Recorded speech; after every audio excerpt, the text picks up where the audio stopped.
I would like to introduce our presenter for this session. You are in Generating the Geniuses using Generation Genius for elementary and middle school teachers. And we are welcoming Ryan Christensen from Kasson-Mantorville Schools as our presenter. He has been teaching at Kasson-Mantorville since 2010 and was a graduate of Kasson-Mantorville as well. Over the last 2 years, he's transitioned into a platooning platform working with math and science with 2 classrooms.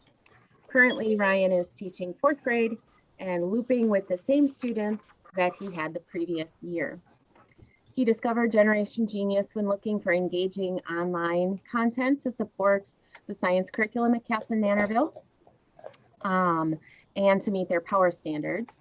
And this platform has been a plethora of tools from video-based learning to Google form assessments to labs that students can do at school or at home to meet 94% of the Minnesota science standards. So we're super excited to learn about this tool. And with that, I will turn it over to Ryan. Thank you for being with us. Perfect. Thank you, Amy. Like Amy was saying, Ryan Christensen here. I'm going to start sharing my presentation here in just a moment. I switched from 3rd, 4th grade this past year. I'd been teaching 3rd grade for 10 years. And in the move to 4th grade, I had to think about what are the different ways I can engage the same group of kids at a high level when I haven't seen the 4th grade curriculum in science yet.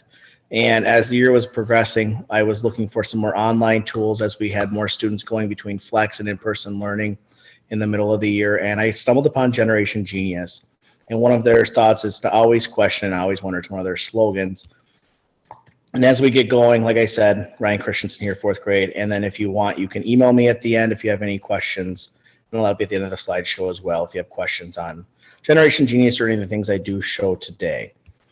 And so just getting started, what are the things we're going to be covering today? We're going to look at what is Generation Genius. So a quick overview of what is this website and how does it work? And then we'll move into what are some of the key features of Generation Genius and what are the features of those lessons specifically. Followed by how do I use Generation Genius within my classroom? How do I use that with my students that are in person and in hybrid?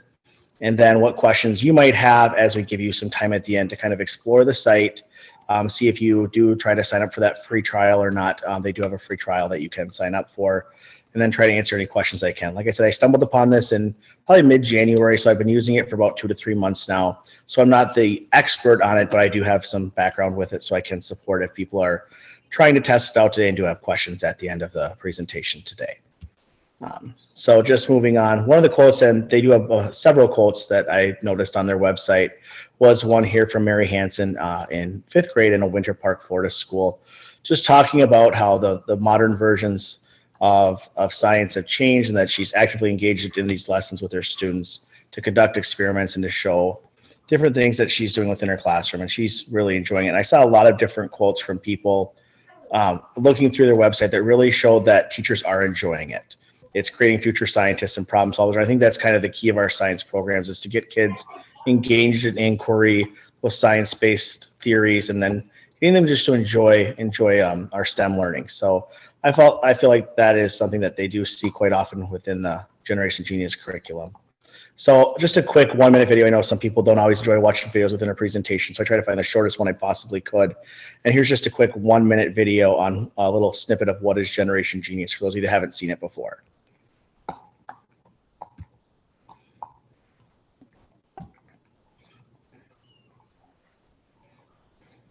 So we are unable to hear it. Does that matter?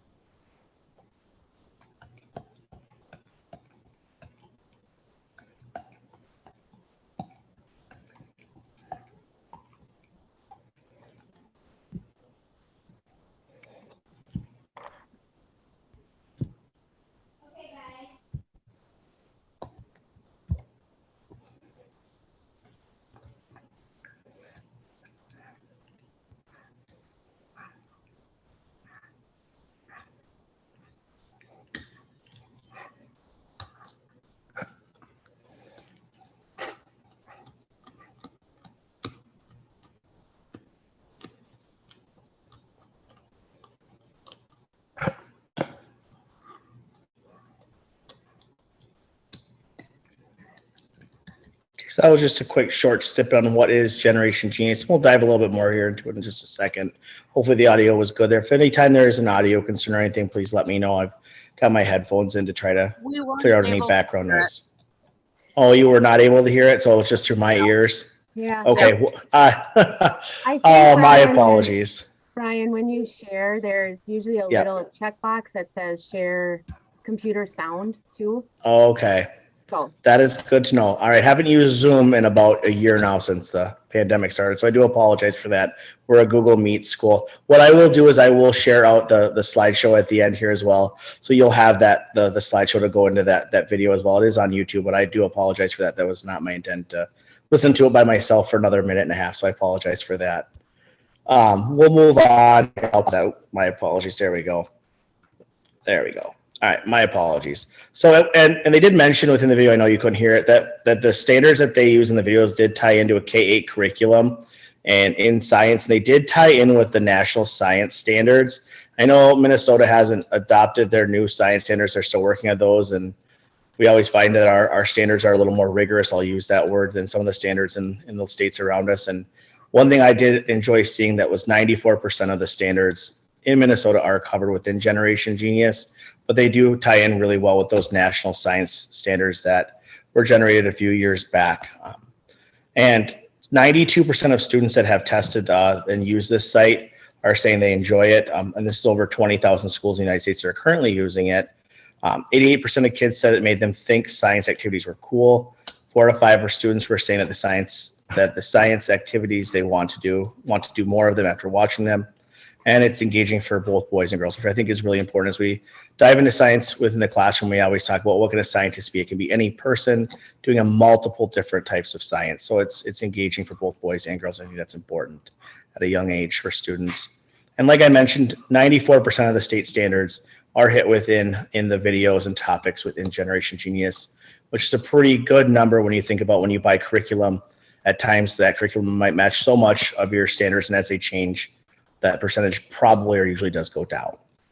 And just in pricing, I'll do this real quick. And I don't work for Generation Genius, but I know some people like to know what the costs are. There is a free 30-day trial, and that's what I signed up for originally. And then talking with Kelly Braun, our director of teaching and learning, they were looking at it at the middle school as well, and they did purchase a license for the middle school. And then I was able to also jump on board with that, being a 4th grade teacher, having used it quite a bit in the classroom. For an entire school, it's $995 a year, and that includes all teachers within the district. And it's unlimited devices, so all students could be using it at once. If one teacher would like to try it for themselves, and I spelled the year wrong, please don't judge me, $125 per year, and that includes one classroom teacher and 35 student accounts at one time. And then there are quotes that you can get. It doesn't give a specific price for multi-district schools. So like our school's got 3 different buildings. They do give discounts and multi-year plans for those. And there are homeschool options. I believe that was under $100. I think it was $95 for if you're at home, learning from home for a 1 residential Wi-Fi account. So that is an option as well. But what is included in that Generation Genius plan that you could be purchasing or looking at for your district or for your classroom? They've got the K-8 standard-based videos. They've got the 5E learning plan lesson plans. They've got reading materials for students that have audio as well and PDF printables, DIY activities that are low to no cost, paper quizzes, discussion questions that I found have been fairly engaging for my students before and after questions, teacher guides to help you guide your lessons in duration and time, Kahoot online quiz games, which students love Kahoots if you've done those, or quizzes. Those are very fun for students. Vocabulary-based learning as you're tying in those tier 3 words, closed captioning, English and Spanish, exit tickets, which we know our principals and supervisors are always looking to see at the end of a lesson to make sure we're doing those informal running records, and then answer keys for all those questions that you may be asking your students. So there's just some of the big pieces of a plan. If you do purchase or try that free membership, you're going to have access to all of those things. But really, what are the key components of Generation Genius within a lesson? There are several of them, and we want to kind of go through each one. And I will go through the website here towards the end and kind of give an overview of what that website looks like, so you've kind of seen it as well. And one of the first things is within the teacher model of it, you're seeing those 5E learning plans, the vocabulary, things I just mentioned before that are tying in with the Minnesota state standards and the National Science Teacher Association standards to give you those tools that you can use to engage your students in learning. And one of those is those video lessons, and they're created by Dr. Jeff Vineker, and he has a PhD out of UCLA. It was molecular biology and cellular biology, I believe. And then Eric Rollman, who formerly worked as the president of Marvel Video, and they've come together to design these engaging lessons that do cover those standards. And the kids, they're roughly about 12 to 15 minutes long, and they do a great job of tying in a robot and different supporting characters, and there's a great theme to each one, and the kids just seem to really enjoy them. We watched one today on the water cycle, and my students were laughing along, and you can see those oohs and ahs as they do those mini experiments within the video lessons, and the kids really do get engaged in those, and you can see the thought process in their head as they watch them. They do have discussion questions, and those are before and after questions. Many times I'll pop a couple of those questions into an annotate lesson before we talk about the video, and then I'll either use the exit slip questions or the after questions to discuss and promote the thinking from the learning of the video. My apologies, just need a drink of water there quick. And then we do have vocabulary, those key vocabulary terms within the unit, those tier 3 words that focus on the content for each lesson. Excuse me. Moving on, we have the reading materials. They're multi-pages, usually 4 pages to 5 pages. They are printable PDFs or shareable with your students. If you share them online, they do have audio for students that are still learning to read at that K2 setting or are struggling or emerging readers. My apologies. I'm going to mute my audio for just a second here.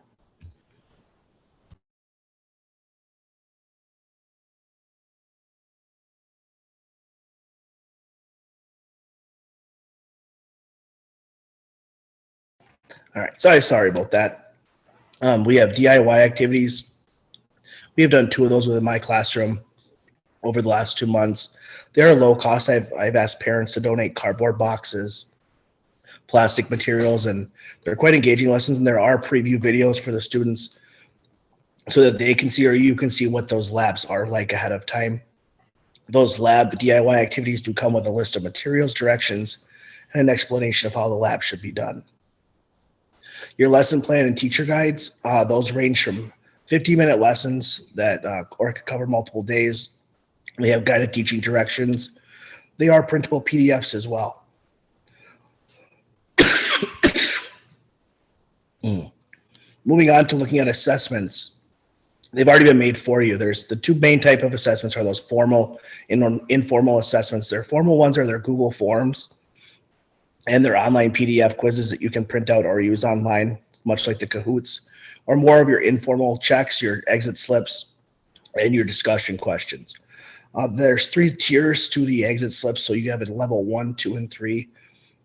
So they really engage the students to think about the different pieces of those videos and the lessons and try to go to a little higher level of thinking as they answer questions after a lesson. How do I use Generation Genius? Kind of moving forward, thinking about how do I use it within my classroom and how I've set up my science this year. One of the ways that I use it is common experience. I have a big belief in each student comes in with a different knowledge base prior to a lesson being taught. So I believe in giving each student that one common experience so that they can all have that same idea that they've all been shown something, so they're all moving forward together. You can also use them as a cross-curricular skills. Looking at those PDFs, you can take some of your reading strategies and explore comprehension more within those printable PDFs. You have interactive sketch notebooks. I use Annotate to create my lessons. Annotate is very similar to Smart. If you use Smart documents at school, if you still have Smart boards. I do not. I just have a TV, so I use Annotate to interactively work with my students, and my students in my classroom make sketch notebooks, and I'll show some examples of what that might look like within their sketch notes and their notebooks here in a little bit. The labs are pretty hands-on. Students have created a couple. We've done 2 different labs within our classroom. I will show one of them here that I took pictures of through the Generation Genius site. Looking at transferring heat was the lesson that we did. The Google Form assessments are ones you can place into Google Classroom, or you can use those exit tickets on your computer screen, TV screen, or smartboard to present to students as well. And then I've used the blending tools. Along with Generation Genius, I've brought in a couple other sites that I'll show later on as well that just kind of tie everything all in together to kind of make an a la carte buffet, if you will, style of learning for my students as we look at what's best for them in the 21st century and as we learn with the issues of COVID around us. Looking more at that interactive notebook, students are sketching their notes. I really enjoy sketch notes. We read a book together at the beginning of the year and talking about how scientists sketch their thoughts down. And I have a very artistic class, and having seen them now for 2 years, I really know that's something they enjoy doing. So I always ask them to sketch their notes. As we watch the videos, as we discuss things, draw what you're hearing, draw what you think is important. And as you draw, you're going to make those connections a little better. And here we were talking about simple machines one day, and the students, we always have our learning target right at the beginning of our annotate lessons. Students are putting that learning target down, and they're designing different pieces of what we're learning. Asking them to sketch their ideas down, sketch the key terms. Some things I have them working directly from the screen. Some things they're just taking from notes from a video. We did a lesson on formation of igneous rocks, and then again, as they're watching the video, we may pause, we may stop the video, we may have them sketch a little bit, or at the end of the video, draw what they're thinking they're seeing. Oops, my apologies, clicked too fast there. We talked about magnetism. It's one of our 4th grade standards. And again, as they're watching the video, taking notes, creating ideas, and then I'll have students come up on the document cam, show off what they've done so that their peers can see what they thought was important from the information they gathered from those videos. And oftentimes those tie in with those before and after discussion questions. I will occasionally post those after questions so that they know what they're being expected to think about throughout the video, so they know what to have discussions on after the videos have ended.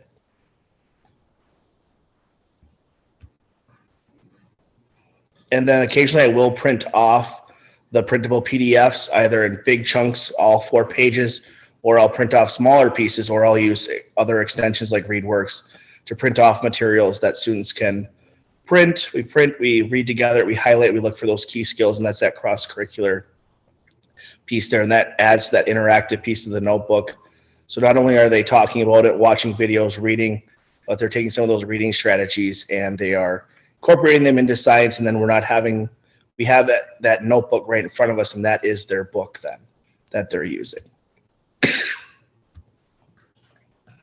Here's just another example of that, looking at tectonic plates. Again, after that video and after that read, they designed the notebook to how it best suits their needs. And again, there you can see that learning target is always up there so students know what we're trying to learn for that day or that week. Exit slips.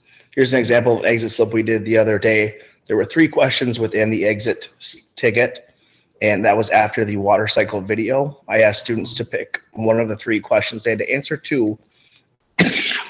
Excuse me, or they could answer up to all 3. And you can see some varying ranges of skills here.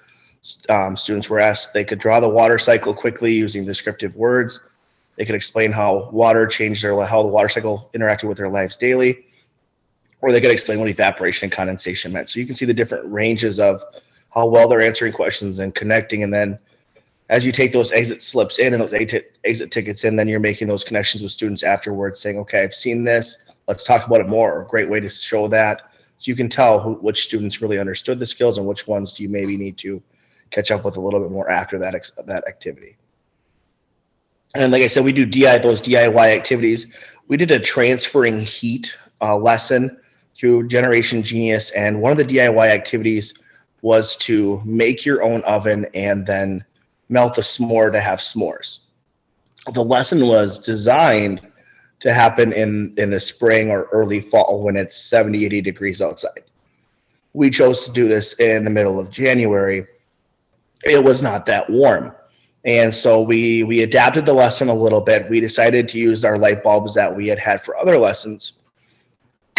And our first group, and all of our parents donated cardboard boxes, tin foil, aluminum foil, saran wrap. Almost everything was donated. I think I had to go out and buy a couple marshmallows. So I think the total cost roughly was $0 to $5 was the cost on their website it mentioned for that lesson. My first group of students, as they designed, that you can see that they taped their light bulbs to the top of their desks. And so then we used the light bulbs as light energy. It was transferring light, but what we found was it wasn't transferring the heat, and the heat was what they needed to melt the marshmallow and the chocolate. So when I went to the next room later in the day to do the same lab, I talked to those students about, why do you think that activity didn't go as well as we wanted to for the last group? Why didn't their marshmallow melt? And then a lot of them brought back the video that they had watched previously from Generation Genius saying, you needed to trap that heat in. The light bulb is producing heat, but it's not producing enough heat. So that second group actually designed it to where they had the light bulb in their box and trapped the heat with saran wrap. And their marshmallows then melted, and we were able to have s'mores that day. They were quite excited. The group that couldn't get it to work because we put the light outside the box, we'll try that again later. But that was just an example of one of the lessons that they were able to do through the DIY activities that are kind of self-driven, self-paced, one-page printable that you can give to students or put up on your screen and give those directions, and they can kind of go with it. It was fun to watch them work in teams. That blended learning, like I talked about, and again, I'll share the slideshow out in a little bit. I have this year tried to bring a lot of new different things, and being new to our grade level, we have an amazing team of fourth grade teachers in Kasson-Mantorville at our elementary school, and I work with 4 other teachers that do science and math only, and a lot of them have been teaching science for a very long time. And when you go to them and you talk to someone about, hey, how do you teach this lesson, or how do you teach this skill or the standard? Well, this is what I do, this is what we talk about, and they don't always have something to go with it because it's so ingrained in them. The longer you teach, the more something becomes just ingrained with you. But there's not as much to share. It's more of a conversation they have with their students. And knowing my group, I needed some more hands-on things. I needed them to see what they were doing. So I continued to use that annotate.net/instructor, and that's that comparable site to SMART. It is free, and it does take your SMART or your Google Slides, excuse me, PDFs, pictures, anything you save on your computer, you can put into Annotate and then write on, which is a piece I was missing when I switched from a smartboard to a TV. So Annotate lets you write on a Google slide, if you will. Excuse me. Readworks.org is where I find some like printable, shareable reading text for students that are level to meet their reading levels. When I work with my platooning partner, I ask where are my students at for their reading level, and we try to find Lexiled or grade level appropriate text for those students to match it with their science learning. Then Legends of Learning is an online-based video game system that connects to their Google Classroom and is free and allows students, you will assign assignments to students, and then they can practice those skills through game-based learning and then play video games and have bonus skills that go along with it and earn points. And they've been very engaged with that. I found that at the same time I found Generation Genius. And finally, something that I saw years ago at the Southeast Co-op was the Minnesota STEAM Teacher Center. It's the online framework lesson for Minnesota science teachers, and it does have all the frames and standards and then misconceptions, test templates, and different activities that you can do with your students, key vocabulary to kind of hone in on each standard. And as someone that was new to the grade level, this was a site I used quite often just to go back and look at the standards and how was I going to take those, create my learning targets, and make sure I was getting all of those pieces that I need for my students as they were learning about science. And then let's take a look at that Generation Genius site. I'm going to jump to the next page here. If you're not able to see it, can someone let me know? This is, again, the first time I've used Zoom in quite a while. Okay. So this is the Generation Genius site, just generationgenius.com. And within it, you can watch that trailer. That's pretty much the same one that I was trying to show you without the audio. I apologize again for that. You can watch different trailer or the trailer of how the page works and what's incorporated in it. The videos themselves, all the lessons are here. You can separate it by grade level, or you can search for topic. When you go into an actual lesson, and what I personally like to do is I like to go through the standards first. In the top here, you can see that there's lessons themselves, the standards you might be looking at. There's more information about Generation Genius here. The pricing that I mentioned at the beginning is up here as well. And then questions you may have as you're logged in or as you're trying things out, it does answer that. So if I were to go to a lesson and I wanted to go to 3rd through 5th grade, I'm teaching 4th, and I wanted to look at physical versus chemical changes. That was one of the skills we're looking at, one of the skills we want to teach in 4th grade. The videos, if you don't have a login, unfortunately, they only play for about a minute to a minute and a half. So the videos are not free. I found out that after my free trial passed one day and the students were not able to watch the video after we started it. But within the lesson, as you scroll down after the video, it'll give you a brief description of what the lessons are. Then you'll find those discussion questions, the before and afters. And again, I like to post those on the screen, maybe through a slideshow or through Annotate. And then I have the students talk about them maybe in small groups. I'll break them into groups with Class Dojo, have them sit together, talk for a moment, and then come back. And those after video questions, those are ones you could use as exit slips if you wanted, exit tickets, or you could even use those in a way and have them write answers in notebooks or have them get together in groups and discuss those. And again, they do come with answers to each question as well. And typically the questions match up with what's in the video. There is some inferencing they might have to do on a couple of questions, but for the most part, you'll find that direct answer within the video. You also can see here they have the vocabulary like that I mentioned, giving the word and the definition. The reading materials, that'll open a printable PDF page for you. You can download it or download it as a PDF, or it'll take you back to the lesson. And again, like I said, you can have it read aloud for students. So if you share the link, students can listen to it, or you could have it up on your screen and click the read aloud buttons for the students. And this kind of is an overview of what they're talking about within the videos, just without the actual video and discussion from the actors and characters within them. And then you will see the vocabulary as we come down. And what's nice about those, if you're on the online site, you can click and flip. I haven't toyed with it yet, but one thing I'd like to do is take the vocabulary, put it into a Quizlet, and then have students use those Quizlet games online. If you've used Quizlet to practice vocabulary, it'd be a great way to get them to interact with some of that vocabulary within the Generation Genius vocabulary terms within a lesson. And then those DIY videos, and at the end of the actual 12 to 15 minute video is the DIY video itself. So if you don't want to spoil, if you're watching the actual lesson, if you don't want kids to see the DIY activity, you'd always want to stop that video a minute or two early or skip that. But then there is a short overview video of the actual DIY video itself. It gives a duration of time and cost. And again, it is something you can download and then give to the students. You cut off the top here and you can give that to students, and it does explain how the lesson works. And so you could give that to students, give pieces of that to them, and then they know what their materials are and what the instructions are so they can follow through and complete those DIY lessons. And you could send them home as well for students that want to try them at home. And then they do have the PDF lesson plans for teachers. Kind of gives that overview, step-by-step process of what does that lesson look like, what standards are you hitting, gives links to the video, excuse me, materials you might be using, and duration of time. Like I said, some of the lessons are 50 minutes, some might be more than one day. And it talks about how is it using the 5 E's, Gauge, Explores. It talks about those and says what areas of each one are they focusing on. So if you're looking at your lesson plans that you have to create, it does have those 5 E's in there as well. Stations and activities you could be doing with your students. So there's all kinds of different things within the teacher lesson page that you could be using, printable and clickable links as well. And then the teacher guide is also in there for a PDF that you could print out. And that just kind of gives some of the common misconceptions, similar to what you might find on the Minnesota STEM site that I talked about earlier. And then what are physical and chemical changes, cause and effect.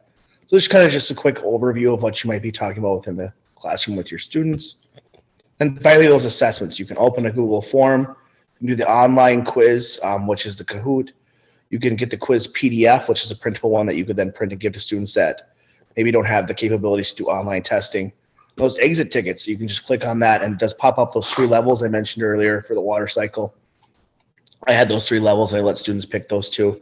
So you do have your different level tiered questions for students that they can answer as well. And that's just kind of a brief overview of what a lesson might look like within Generation Genius. And like I said, you can search via the lessons. And then again, that takes you back to kind of the home screen, or you can search by standards. And that's where you're going to see that 94% of those Minnesota State standards are covered, and they like to advertise that quite a bit. Again, you can search by grade, and then you can see the standards. The Generation Genius lesson is on the left. The benchmark and the standards are within the rest of your chart below. So you can see the different videos, excuse me, and how they match with each standard. And they do go from 3rd all the way through 5th, and then again, 6th through 8. If you were wanting to see if you were in a different state, you were looking at from somewhere else, you could change the state as well. And then the about is just more about the Generation Genius site itself and the different characters, actors that are performing within it. A little bit of Twitter stuff, and then more of the information that I gave you, more quotes from teachers, and then again, more information on the founders of this site and the rest of the cast as well, with some behind the scenes videos. And then you get your pricing, which we mentioned earlier. And so that's kind of how that Generation Genius site does work. I'm going to jump back into the slideshow. And I know it went a little faster, so I do apologize. I didn't think I was going to go that fast, but the cough kind of got to me, and I wanted to not talk as much as I could with the coughing, so I apologize.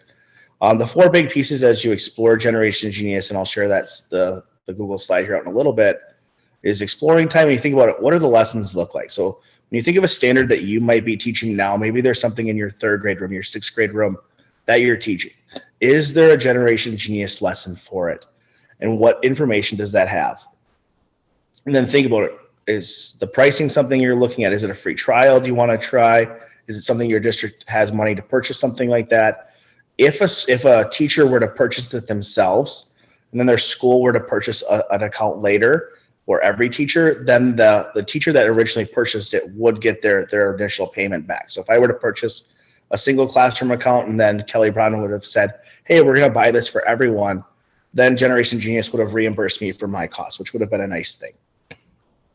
Look at the standards, look at how it's tying in, and then finally, if you feel comfortable and you feel like, wow, this is something I do want to try. Again, I'm not a spokesperson for Generation Genius. They're not paying me today by any means, but it's something I really enjoyed using in the classroom and will use the rest of the year.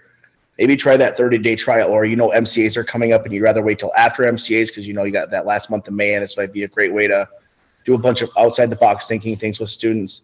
Maybe wait till that May time, but still take a look at the site. So I want to give a little bit of exploration time, and then I will be able to answer those questions.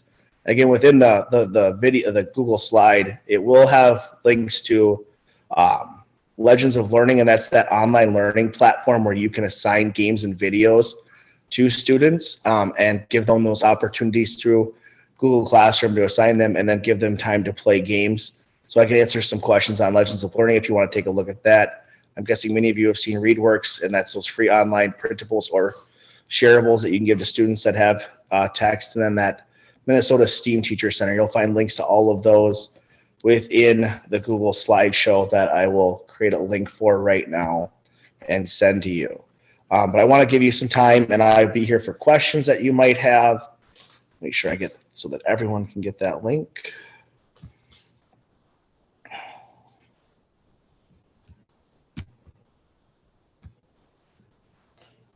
And I'll put that, and I'll stop sharing here.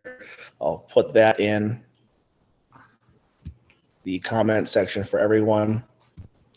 So you'll have that link to the Google slideshow. And that'll have the links within slide number 20 has the links to Annotate, ReadWorks, Legends of Learning, and the Minnesota STEAM. And then slide 21 has the link to Generation Genius. So slide 20 and 21 would have your links that you will need for checking out the website today. Awesome. Thank you, Ryan. Oh my gosh, so much great information. I will open it now for questions. You can feel free to put them in the chat or just unmute yourself and ask Ryan some questions.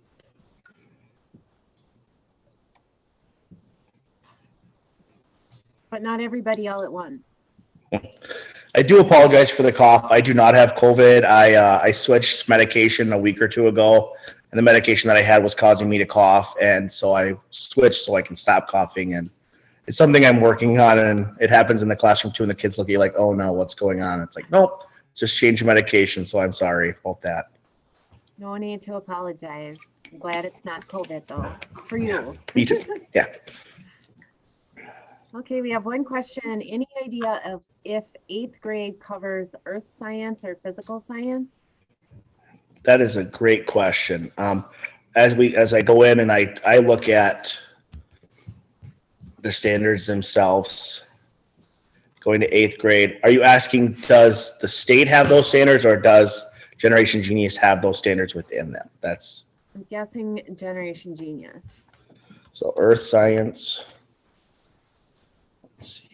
Earth systems, water cycle, solar system. For 8th grade, let's see, going down to 8th grade. It talks about potential versus kinetic energy. So I went to their website, went to the standards, and then I just typed in earth as an example to see what standards talk about earth. Thermal energy, Newton's laws. So I'm not seeing a lot. I'm seeing most of the 8th grade things are covering standards 8P, 3E2. So they're covering a variety of standards, but I don't see one specifically for earth science itself. Heat, transfer of thermal energy, be more of your physical science. Was it earth science and physical science, Amy? Yes. Okay, so there's a lot more physical science involved with, looks like the 8th grade videos. One thing I noticed is water cycle is a 4th grade standard, but it goes deeper with like the water footprint and how do we use water. But when talking to the students, just a quick question I asked them when we did our, what do we know? We did our KWL chart. A lot of them still couldn't tell you what the water cycle was. And so even though it wasn't a complete standard for me, I knew it was something that was hit before. It was in the third, I believe it was in the 3rd grade standard when I was looking back. And so we revisited that. I think it was 3rd. I can't remember now. But that water cycle video is in multiple different, it's in K2, but it's also in 3.5. So I think it was 4th, excuse me. So it was one, is a 3/5 version. So it works for anyone 3.5. So you could look and see what are the 6th and 7th grade standards. If they have any that are similar, the video may work for 6th, 7th, and 8th grade. That's one thing to think about. They do cover more than just, the videos will cover more than just one standard. So you might see structures of living things in 3rd through 5th grade, and it might cover a 3rd grade standard, but then it might also cover a 4th grade or 5th grade standard. So they're covering multiple standards within a video itself. So that's something to look at. Good question. Yeah, and I think it's, as our department was going through that, our Department of Teaching and Learning was going through that, we did see exactly what Ryan was saying, is you might go in there and, you know, like he did, sort through those earth science and be able to pull, you know, the ones that fit the standard at your grade level. Now, that in mind, you also have to keep, you know, make sure that you're communicating that and identifying so that if you're doing that in, say, in 4th grade with that earth science, that all of a sudden when they get to 8th grade, they're like, hey, we already did this in 4th grade. I mean, it just makes them bigger experts, right? You'll be like, you know, 8th grade teachers will be like, oh, you're going to be awesome at this. But, you know, that's where that alignment piece comes in. And I was telling Amy, as we, you know, do some of these things, if this is a tool that a lot of districts end up saying, gosh, this is actually a pretty cool resource to have. It is supplemental, you know, like Ryan mentioned, it's not a curriculum, but that is something that, you know, with that whole group that Carrie talked about at the beginning, that we could get together and really align this entire resource together. Sure. And I'm getting the yank for a quick trip gift. Other questions?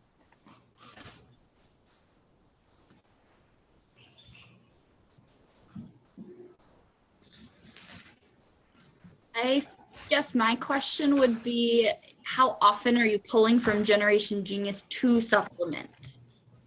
It's every lesson kind of thing. No, I try not to use all of it because I'm just diving in and I had that free trial. But I also feel like the more different types of videos and avenues we go through within my classroom, I feel like the students are more engaged. I worry about showing the same video over and over, the same type of video, having that Dr. Jeff every time. I think the students, if you use that as your main source of curriculum to supplement, I think they would get a little tired of the videos themselves. Those are the only ones you showed. And sometimes my common experience videos are only 3 to 5 minutes. If I do a KWO chart, it seems like the kids have a good prior knowledge base. I don't want to show a 15-minute video because they don't need it. So I try to gauge first with that KWO chart day 1. Day 2 is that common experience video. If I recognize they need more, this would be one I would go to. And if I don't have a project in mind, if I'm looking on Teacher Pay Teacher, or if I'm looking through our FOSS kits, if you still have FOSS kits, trying to find those different tools to help them. If I don't see something, or if I don't have the materials I need, then I go towards the DIY projects, because those are ones I know parents are going to be able to donate to, because it's basically cardboard and things they're going to have around the house. So it's not something I go to for every standard, but it's something I go and look at, because I'm saying, what can I pick and choose from this? Can I take the reading materials? Can I take the video? Do I just want to concentrate on the vocabulary? Because it's all connected to the standards. It's just, how do I want to use it? It's like a buffet. You don't always take one of everything. You might just take the vocabulary for 2 weeks for two standards, and the next time you do a video. So I kind of pick and choose, but I'm also going to that Legends of Learning, that ReadWorks, trying to find what works best for my students within that 30-minute block of time I have each day for science. Well, and I think when Ryan and I, when we were discussing the DIYs too, you mentioned that they're very either free things you can find around the house, or very reasonably priced. So it also helps with that equity issue, where students, you know, number one, for students who might not have been able to afford that during distance learning, and we, you know, but now they can see that science is around them, and they can explore those. I love your dog, Ryan. They can explore those things, you know, without a ton of money, you know, so that's a very cool thing as well, is that we're trying to also find ways for kids to see that science is all around them.